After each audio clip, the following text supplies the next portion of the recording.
కూటమి అధికారంలోకి వచ్చిన తర్వాత అందరూ కూడా ఒక రకమైనటువంటి ఆలోచన. చంద్రబాబు నాయుడు ఆయన దూరదృష్టి కలిగినటువంటి వారు. ఉద్యోగుల విషయానికి వచ్చేసరికి ఒక సానుకూలమైనటువంటి విధానంతోనే ఉంటారు అనుకున్నారంతా. కానీ జరిగినటువంటి పరిణామాల దృష్ట్యా ఏం చేయాలో తెలియనటువంటి పరిస్థితి. ముఖ్యంగా మేనిఫెస్టోలో ఉద్యోగులు అలాగే పెన్షనర్లకు సంబంధించినటువంటి ఏ రకమైనటువంటి ప్రామిస్ చేశారు అనేది నేను తరచూ దాన్ని ప్రస్తావిస్తున్నాను. ఈ లైవ్లో మరొకసారి దాన్ని ప్రస్తావిస్తున్నాను. మీరు స్క్రీన్ మీద కూడా ఆ మేనిఫెస్టోలో ఒక ఉద్యోగులు పెన్షనర్ల కేటగిరీకి సంబంధించి ఏ రకమైనటువంటి ప్రామిస్ చేశారు, ఏ రకమైనటువంటి అంశాలను పొందుపరిచారు అనేది మనం చూద్దాం. ఇప్పుడు ఒక రకమైనటువంటి చర్చ జరుగుతుంది. ముందుగా ఉద్యోగులు పెన్షనర్లు కూటమి అధికారంలోకి రాకముందు ప్రామిస్ చేసినటువంటి గత 5 ఏళ్ల పాలనలో ప్రధాన వ్యవస్థలన్నీ విధ్వంసమయ్యాయి. ముఖ్యంగా ఉద్యోగులు ఉపాధ్యాయులు తీవ్ర ఇబ్బందులకు అవమానాలకు గురయ్యారు. వారి గౌరవాన్ని పునఃప్రతిష్ఠింపచేసి పూర్తి అనుకూల వాతావరణంలో వారు పనిచేసేలా తగు చర్యలు చేపడతాం. సిపిఎస్ జిపిఎస్ విధానాన్ని పునఃసమీక్షించి ఆమోదయోగ్యమైన పరిష్కారానికి కృషి చేస్తాం. ఉద్యోగులకు మెరుగైన పిఆర్సీ అమలు చేస్తాం. అలివెన్స్ పేమెంట్స్ పైన కూడా పునఃపరిశీలన చేస్తాం. ప్రభుత్వ ఉద్యోగులకు కూటమి ప్రభుత్వం వచ్చిన వెంటనే ఐఆర్ ప్రకటిస్తాం. రాష్ట్రంలోని ఉద్యోగులకు పెన్షనర్స్కు ప్రతి నెల 1వ తారీఖున జీతాలు పెన్షన్లు చెల్లిస్తాం. వీరికి రావాల్సిన బకాయిలు కూడా చెల్లించే ఏర్పాటు చేయబడుతుంది. పెన్షనర్స్ కార్పొరేషన్ ఏర్పాటు దిశగా చర్యలు. తక్కువ జీతాలు పొందే అవుట్సోర్సింగ్, కాంట్రాక్టు, కన్సాలిడేటెడ్ ఉద్యోగులకు ప్రభుత్వ పథకాలు వర్తింపు. వాలంటీర్ల గౌరవ వేతనం 5,000 నుంచి 10,000కు పెంపు. ఇవి ప్రధానంగా కూటమి మేనిఫెస్టోలో ఉన్నటువంటి అంశాలు. మరి దేన్నైనా ఈ మేనిఫెస్టోలో ఉద్యోగులు పెన్షనర్లకు ఇచ్చినటువంటి అంశం మీద సమీక్ష జరిపారా, హామీలను నెరవేర్చారా అనేది చూస్తే అంతంత మాత్రమే. ఇది సంబంధించి తీవ్రమైనటువంటి అసంతృప్తి, అసహనం, నిరాశ, నిస్పృహ, వ్యతిరేకత సంపాదించుకుంది కూటమి. దీనికి సంబంధించి మేము ప్రతిరోజు ఒక ప్రత్యేకమైనటువంటి వీడియో చేస్తున్నాం. అలాగే ఇలా లైవ్ పెట్టినప్పుడు కూడా అనేక మంది కాల్స్ చేయటం, మళ్ళీ మీరు లైవ్ పెట్టండి, మేము మొన్న మాట్లాడలేకపోయాం అని చెప్పి వారి అభిప్రాయాలను తెలియజేస్తున్నారు, వారి ఆవేదనను వివరిస్తున్నారు.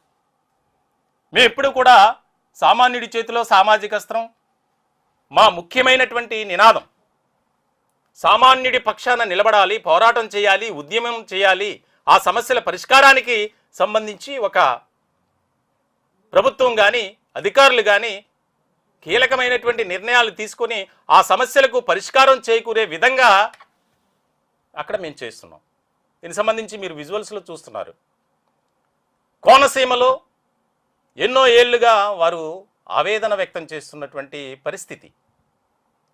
ఆ యొక్క సముద్రపు ఉప్పు నీరు ఆ పంట పొలాల్లోకి ప్రవేశించడం, దాంతో వేలాది ఎకరాలు, లక్షలాది ఎకరాలు పంట నాశనం అవటం. ముఖ్యంగా మనకి కోనసీమ అంటే గుర్తొచ్చేది కొబ్బరి పంట.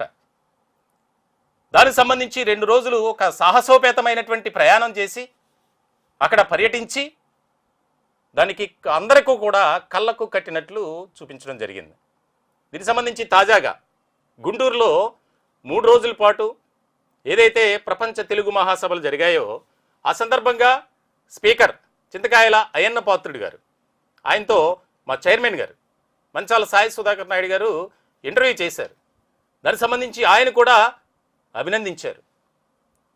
ఛానల్ మీడియా అంటే ఈ విధంగా ఉండాలి, సామాన్యుడి కష్టాలను ప్రభుత్వానికి తెలియజేయాలి. దానికి సంబంధించి మీకోసం ఆ రోజు ఆయన ఏం మాట్లాడారు ఇంటర్వ్యూలో ఒక చిన్న పార్ట్ అది. ఆయన అయ్యన్న పాత్రుడు గారి అభిప్రాయం ఒకసారి చూసే ప్రయత్నం చేద్దాం. సెప్టెంబర్ 20వ తారీఖు నాడు కోనసీమలో కొబ్బరి రైతుల గురించి చాలా ఇబ్బందులు పడుతుంటే మేము వెళ్ళింది.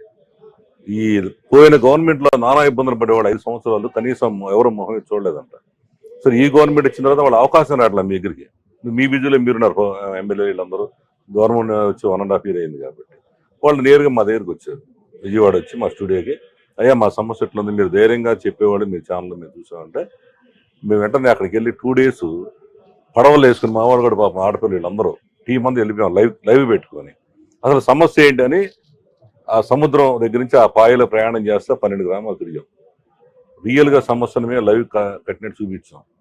వెంటనే మీ ప్రభుత్వం మంచి పని ఏం చేస్తుందంటే 3వ రోజునే పవన్ కళ్యాణ్ గారు స్టేట్మెంట్ ఇచ్చారు. ఎందుకంటే అది రాజోల్ నియోజకవర్గం జనసేన. మేమేం చెప్పామంటే లైవ్లోనే అడిగి అక్కడ ఎమ్మెల్యేని ఫోన్ చేస్తాం. పాప ఆయన కొత్తగా ఎమ్మెల్యే అడిగి కదా, నేను లైవ్లో ఏం మాట్లాడిన సార్ అని ఫోన్ పెట్టేశాడు.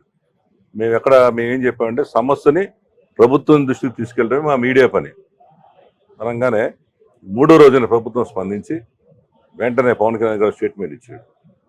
ఇచ్చి సమస్యని 40 రోజుల్లో పరిష్కారం చేస్తారని 30 రోజుల్లోనే పనులు ప్రారంభించాడు. అది మాకు ఈ మధ్య కాలంలో మేము చేసిన అచీవ్మెంట్. ఆ గ్రామ ప్రజలందరూ ఇప్పుడు సంక్రాంతి సంబరాలకి మమ్మల్ని అందరినీ రమ్మని 3 రోజులు మా ఊర్లో ఉండాలి, హ్యాపీగా ఉంటారు, మీ వల్ల మా సమస్య పరిష్కారం అవుతుంది. పనులు కూడా మొదలు పెట్టేస్తారు. మేము ఊహించలేం తొందరగా మొదలు పెడతారా. అది ప్రజలకే కదా సార్, మాకు కూడా ఉపయోగపడుతుంది సార్. ఎందుకంటే సమస్యని మా దృష్టికి రావడానికి, మా గ్రామాల్లో కూడా ఏదైనా సమస్య వస్తే మా దృష్టికి రావడానికి 3 days 4 days పడుతుంది. అవును. ఇప్పుడు ఇమీడియట్ గా ఒకే రోజులో మాకు సమస్య తెలిసింది అనుకోండి, పరిష్కారం చేస్తాం. పరిష్కారం చేయడానికి ప్రయత్నం చేస్తాం. అన్ని సమస్యలు పరిష్కారం చేస్తాం నేను చెప్పలేను. ఫైనాన్షియల్ ప్రాబ్లమ్స్ ఉంటాయి, శాంక్షన్లు ఉంటాయి, ఎస్టిమేషన్లు ఉంటాయి, ఇన్ని ఉంటాయి. కాకపోతే కనీసం చంద్రబాబు నాయుడు తోటి ఆ సంస్థ తీవ్రత ఎంత ఉందో చెప్పడానికి అవకాశం ఉంటుంది. 24 hours లో తీవ్రత డైరెక్ట్ గా వెళ్ళి లైవ్ లో ఒకసారి మా జర్నీలో ఆటో పోర్ట్లు వస్తాయి కదా సార్, ఆ స్పీడ్ గా ఉరవల్డ్గా మా ఇంజిన్ ఆగిపోయింది. ఇంకో విషయం ఉందండి, నా అనుభవం ఎక్కడ చెప్తున్నాను. నేను అదే సమస్యని నెల రోజుల్లో కూడా చేయొచ్చు, డబ్బులు లేకపోతే కొన్ని నెల రోజులు పట్టవచ్చు. ఇప్పుడు ఇమీడియట్ గా ఇదే సమస్యను 10 days లో చేశాను అనుకోండి, అవతలకి ఎంత ఆనందపడతారు సార్. అవును. అదే 3 నెలల పొంది చేశాను అనుకోండి, చేసేటప్పుడు 3 నెలలు అయింది, చేసిన సంతృప్తి ఉండదు వాళ్ళకి. 3 నెలలు అయింది ఇప్పుడు చేసావు బాబు అంటారు. మాకు కూడా ఉపయోగం ఇది. ఇప్పుడు ఈ 2 నెలల సంగతి చెప్తున్నాం. మేము చాలా మా దృష్టికి వచ్చి డైరెక్ట్ గా మీ ప్రభుత్వం దృష్టికి తీసుకెళ్తున్నాము. మా పందానే అది, మేము ఎవరికి భయపడేది లేదు.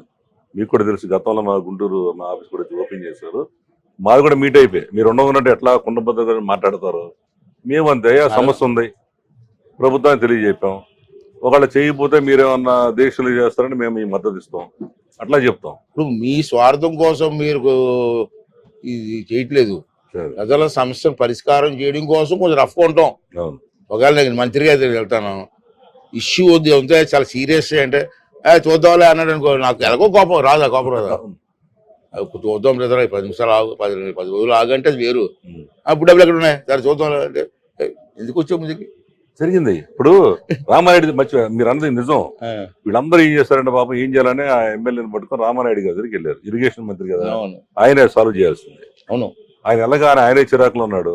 ఏమయ్యా ప్రభుత్వం డబ్బు లేకుండా పథకాలకి మేము చచ్చిపోతున్నాం, మీరు ఇట్లాంటి పెట్టమాకండి, ఇన్నాళ్ళు ఏం చేశారు 5 ఏళ్ళు పండిపోండి అన్నాడంట. సాధారణంగా మంచి మనిషి సర్పంచ్, అది నేను చాలా మంచి, నాకు బాగా క్లోజ్. చాలా మంచి ఆ సర్పంచ్ లిటరల్లీ ఏడ్చాడు ఆ రోజున.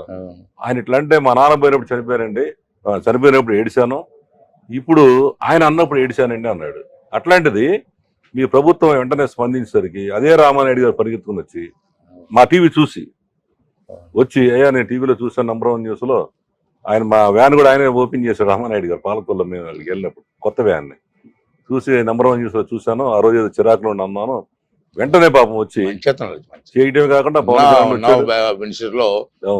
బెస్ట్ మినిస్టర్ దాంట్లో మళ్ళీ ఇట్లాంటి కార్యక్రమాలకు మేము ఏంటంటే మీరే ఒక ఆదర్శం అనుకున్నాం. ఇప్పుడు జగదీష్ శ్రీనివాస్ గారు దీనివల్ల మీ టీవీలో వచ్చిన వార్త చూసి కొంతమంది రాజకీయ చిక్కగా పడతారు. అవును. కానీ మేము ఎలా తీసుకుంటామంటే పాజిటివ్ తీసుకుంటాం.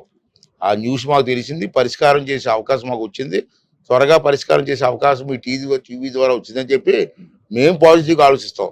మేము సీనియర్స్ ఉన్నాం కాబట్టి. కొత్తగా వచ్చిన వాళ్ళు ఏమంటారు, ఏం పని పోవట్లేదు, భక్తి చేసేస్తారు టీవీలో అంటారు.